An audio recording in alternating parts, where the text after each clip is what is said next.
Setelah Raja dan Jiong tiba di istana, kompetisi pun langsung dimulai.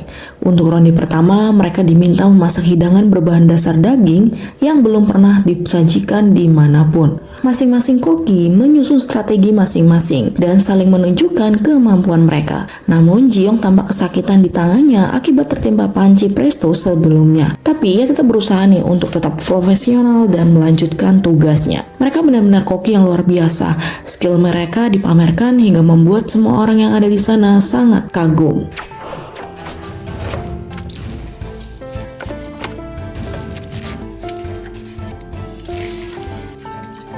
Jiong mencoba menerka dan menebak menu masakan lawan, tapi kemudian dia menyadarkan dirinya untuk tetap fokus. Sedangkan Tang Bailong sepertinya juga penasaran dengan masakan Jiong. Jiong kemudian merebus dagingnya, namun di tengah-tengah memasak, mereka kehilangan saus cabai gochugaru dan gochujang yang mereka buat sebelumnya. Jiong sempat panik, namun dia tidak punya waktu lagi dan dia harus langsung berpikir cepat untuk mengganti menunya. Akhirnya dia memutuskan untuk memasak daging menggunakan arak anggur.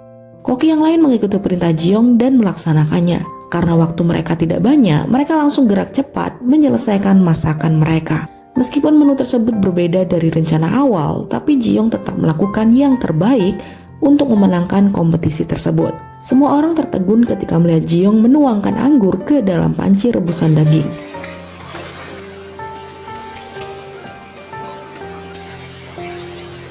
Begitu pula dengan Tang Bailong. Dia menerka-nerka masakan Jiong yang sangat membuatnya penasaran. Para menteri juga sempat meragukan masakan Jiong karena mereka belum pernah melihat daging dicampurkan dengan arak anggur sebelumnya. Sang raja juga sempat khawatir, namun dia tetap mempercayai dan membela Jiong di depan Yukun.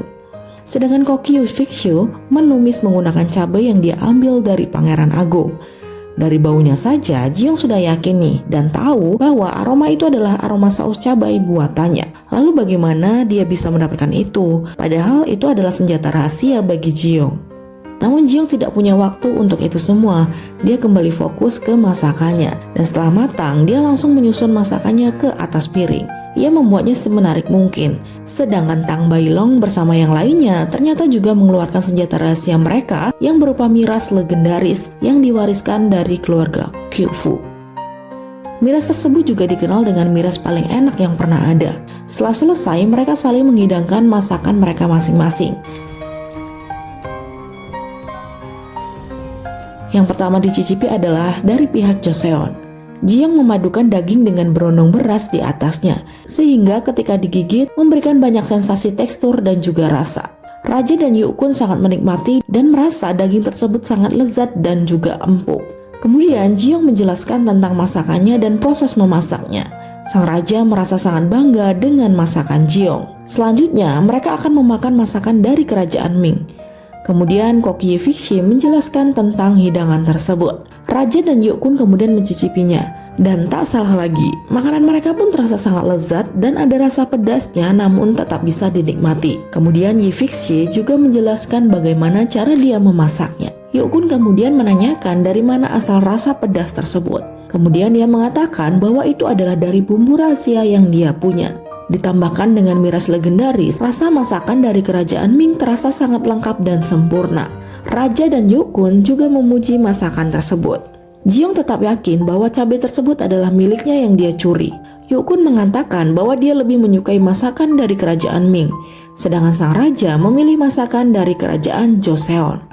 Raja memberi nilai 7 untuk masakan Ming, sedangkan Yukun hanya memberikan nilai 4 untuk masakan Joseon. Ketika akan diumumkan, tiba-tiba Jiong meminta izin untuk mencicipi masakan milik kerajaan Ming. Karena dia merasa harus memastikan salah satu bahan yang sepertinya itu adalah milik kerajaan Joseon. Namun sayangnya Yukun tidak mengizinkannya. Namun tiba-tiba Tang Bailong mengambil piring tersebut dan memberikannya kepada Jiong. Kemudian dia mempersilahkan Jiong untuk mencicipinya. Tang Bailong ingin kompetisi tersebut berjalan dengan adil, sehingga dia merasa Jiong harus mencicipinya agar tidak ada kesalahpahaman. Yukun sempat marah, namun Tang Bailong berhasil meyakinkannya dan mempersilahkan Jiong mencicipinya.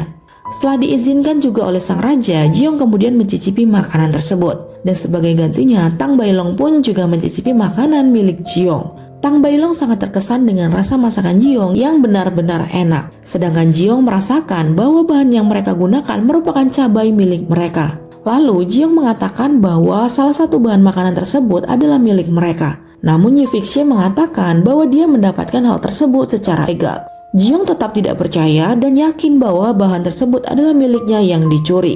Tang Bailong kemudian meminta Yi Fixie untuk jujur dari mana dia mendapatkan bahan tersebut. Bahkan Tang Bailong juga menuduhnya mencuri. Yi Fixie merasa sangat marah karena dituduh mencuri. Bahkan Tang Bailong meminta maaf kepada atas kelakuan Yi Fixie. Lalu Tang Bailong memilih untuk mengalah di putaran pertama karena dia merasa malu temannya telah mencuri bahan milik lawannya. Namun Yi Fixie tetap kekeh bahwa dia tidak mencuri. Lalu dia mengatakan bahwa dia mendapatkan bahan tersebut dengan cara barter melalui Pangeran Agung. Raja sempat kaget karena dia tidak percaya pamannya melakukan hal tersebut. Namun Pangeran Agung sempat mengakuinya. Namun meskipun dia mengakui, ia tetap mengeles nih guys kalau dia sebenarnya tidak tahu bahwa bahan tersebut adalah bahan masakan yang penting, sehingga dia merasa harus membuang semuanya dan menukarnya dengan lada berharga dari kerajaan Ming. Sang raja benar-benar tidak habis pikir dengan kelakuan pamannya. Meskipun begitu, Tang Bailong tetap merasa kecewa dengan Yi Fixie karena notabene dia itu tahu bahwa bahan tersebut adalah bahan masakan penting bagi kerajaan Joseon. Namun tetap saja dia mengambilnya. Setelah berpikir atas semua kejadian tersebut, akhirnya sang raja mengambil keputusan yang bijak, di mana mereka akan membatalkan penilaian di putaran pertama tersebut, dan hasilnya akan dianggap seri. Kemudian raja memberi keputusan di mana jika ketiga putaran hasilnya selalu seri, maka kemenangan akan diberikan kepada kerajaan Ming. Kompetisi pun berakhir. Tak lupa Yi Fixie juga meminta maaf kepada Jiong atas kelalaiannya. Jiong dan yang lain lanjut berkumpul untuk diskusi menu masakan di putaran kedua. Karena mereka sudah kehilangan bubuk cabai, jadi mereka akan membuat menu lain dari bebek yang mereka punya. Jiong memutuskan untuk membuat bebek packing, di mana bebek packing adalah hidangan istimewa kekaisaran kerajaan Ming pada masa itu. Dan dia yakin itu akan membuat Yu Kun terkesan. Sedangkan para koki kerajaan Ming juga melakukan diskusi dan menyiapkan bahan yang akan mereka gunakan. Raja kemudian memanggil Pangeran Agung dan memarahinya tentang kejadian tadi. Ia lalu meminta sang sekretaris untuk mengembalikan semua bubuk cabai milik Jiong. Sedangkan Mokju masih terus menekan Kokimeng untuk menyabotasi perlombaan agar mereka kalah. Kokimeng yang diancam terpaksa menuruti dan tidak bisa membantah perkataan Mokju. Hari putaran kedua pun tiba. Pada putaran kedua, mereka akan memasak hidangan khas dari lawan mereka dan kompetisi pun dimulai. Sesuai dengan rencana mereka, masing-masing mereka memulai meracik dan memasak masakan andalan dari masing-masing kerajaan. Tak disangka, koki kerajaan Ming membawa bunga teratai emas yang sangat besar dan indah. Wanginya juga sangat semerbak, bahkan dijuluki dengan teratai kerajaan Joseon karena warnanya yang menawan. Namun Jiong tidak boleh hilang fokus. Ia kembali mengolah masakan sesuai dengan rencana mereka. Meskipun kadang kesakitan, namun Jiong tetap melakukannya dengan baik. Ia berusaha sebaik mungkin agar mereka menang.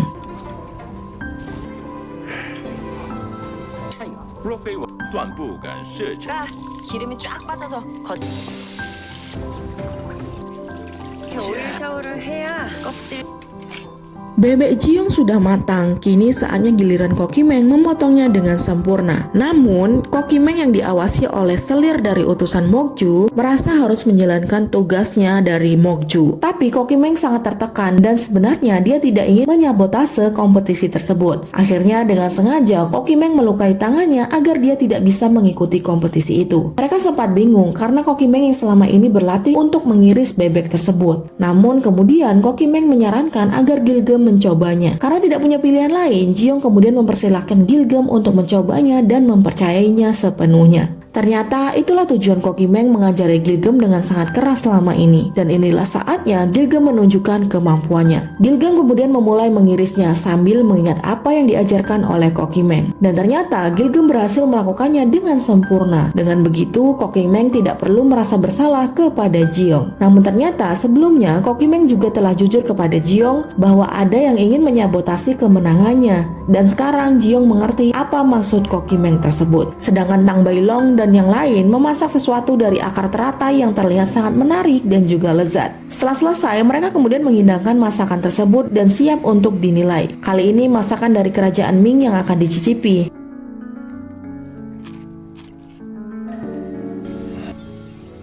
조선의 깊은 맛, 은근하면서도 기품이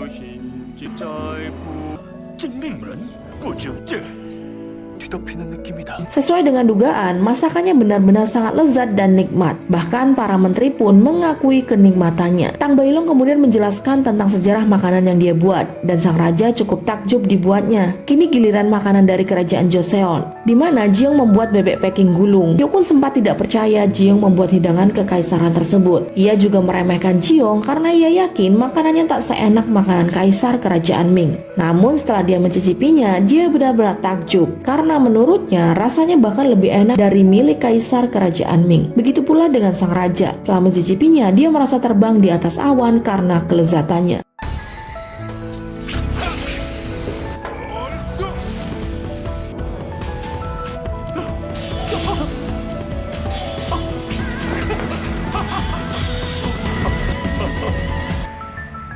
Jiong kemudian juga menjelaskan masakan tersebut. Dan kali ini Yukun berbalik memujinya, dan ia dan sang raja setuju bahwa makanan itu memiliki rasa terenak di seluruh negara. 이 음식은 가정적.